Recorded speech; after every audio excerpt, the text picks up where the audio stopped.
everyone, usually in the run-up to the release of an aircraft, YouTube is clogged with pricks like me telling the peasantry how wonderful things are going to be when you finally get your filthy grubby paws on it in about 6 weeks' time.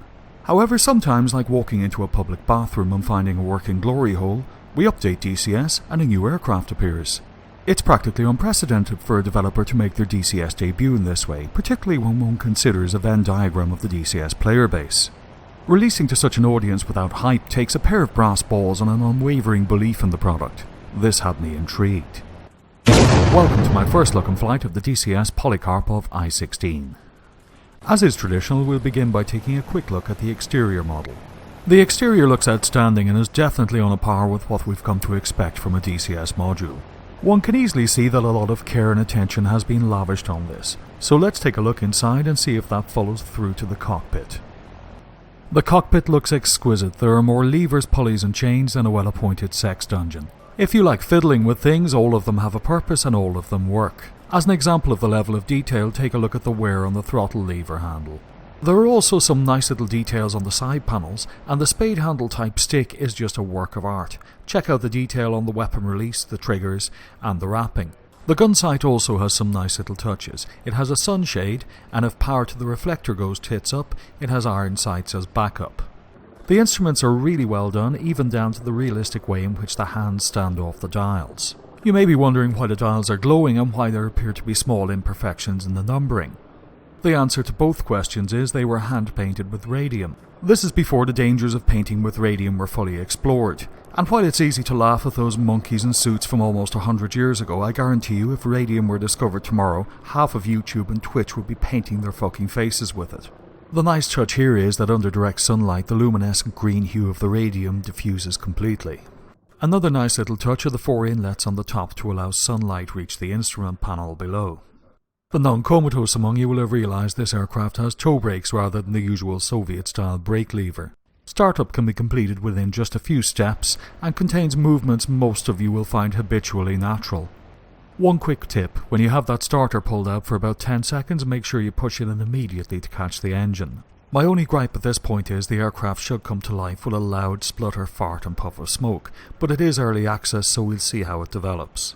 Takeoff is always the first introduction to the flight model. With the wingspan a third longer than the fuselage, I expect this to be interesting. The only real advice I can give you at the moment with Takeoff is keep the rudder biased more to the right hand side and expect a fight. It's also worth mentioning there is a lag between throttle input and engine response. The knack here is to smoothly adjust the throttle to a midget's bell end short of full and get the tail wheel up as quickly as possible. To avoid a left wing stall, keep her straight for a little before you lift her off the runway. Some of you may not know that the I-16 was the world's first monoplane fighter with retractable landing gear. There are a number of steps for retracting the landing gear. The main thing is to keep the speed low until it's fully retracted.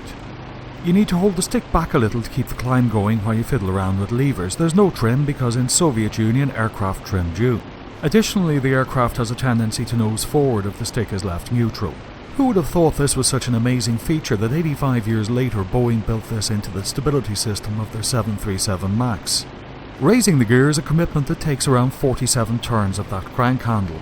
Early Soviet pilots must have had arms like fucking Popeye. The flight model on Takeoff was definitely in line with what I've seen in videos of the real-life aircraft, and in articles written by enthusiasts, i.e. suicidal maniacs who fly the fucking thing. Two things I want to find out here: stall characteristics and the effects of negative G on the engine. At negative G, the engine idles rather than cuts out, which makes me think there was some sort of rudimentary bypass. The spin certainly isn't as horrendous as post-World War II accounts would have us believe, and it's easily corrected by a bit of nose down, opposite rudder and gentle use of the stick. The stall characteristics in the DCS version are well in line with first-hand accounts I've read from World War II pilots and some accounts I've read from some of the maniacs who still fly these today. The thing that really made me curious was the canopy. This is a Soviet aircraft. The Soviet Union was never known for its tropical climate. In fact, it's often said that if you have to take a piss in Siberia, you don't shake your wang when you're finished. You just snap off the pissicle and continue with your day. The canopy of the I-16 was a complete disaster, and during manoeuvres it used to flap like the scrotum of a naked octogenarian skydiver. As a result, most pilots just had the rear part off and braved the cold. I also suspect the fuel tank being in front of the pilot was a further incentive. While the image of burning fuel tanks and barbecued pilots is fresh in your mind, let's get on to combat applications. The I-16 Type 24 carried 4 7.62mm Shipyatny Komoretsky machine guns, from now on referred to as the machine guns. It was also capable of carrying 6 rockets. However, there are 2 features that work against the aircraft as a stable gun platform. The first is the controls are extremely sensitive and the aircraft is extremely manoeuvrable. The absence of trim makes this the purest stick and rudder aircraft in DCS, so getting rounds on target is going to take some practice. The next issue you're going to encounter is with the machine guns themselves. The machine guns were triggered by cables connected to levers on the stick. They also had an insane rate of fire which tended to shake the aircraft a little when they were engaged. This has been very well replicated in the DCS I-16, making ground attack a visceral and enjoyable experience. The machine guns were also known to occasionally jam, so there are priming levers on the left-hand side of the cockpit. In air-to-air combat, when compared to other DCS World War II aircraft, there are some obvious disadvantages. The I-16 Type 24 that we have seems to date from late 1939. The exponential pace of aircraft development during World War II resulted in the I-16 being practically obsolete by 1941. However, it was still in combat service with the Soviets until 1943. When compared to the current German DCS lineup from 1944, it is at a disadvantage in the realms of speed and firepower. I can already hear the naysayers working themselves to orgasm. If you are one of those, you may want to wait until I'm finished. You see, in warfare there's no such thing as balance and fair fights are best avoided. Tactics and the people operating the machines often play a more important role than the machines themselves. It's also worth remembering that by 1944 the Nazis had wasted most of their best pilots.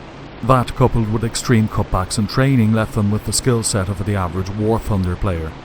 So while at first you may feel like the stupid girl who went to the basement in the horror movie being pursued by the maniac with the hunting knife and the raging hard-on, if you can tempt him down into a nice low and slow turn fight, you can pretty much say "yoo-hoo hands" and make him your prison bitch. The rate of fire may also fool Hans into thinking he's the victim of a surprise menage a trois. The other advantage you have over your opponent is when one of these goes evasive, it's nigh on impossible to hit. Hitting an evasive I-16 is like trying to jump off a desk and swat a fly with your cock.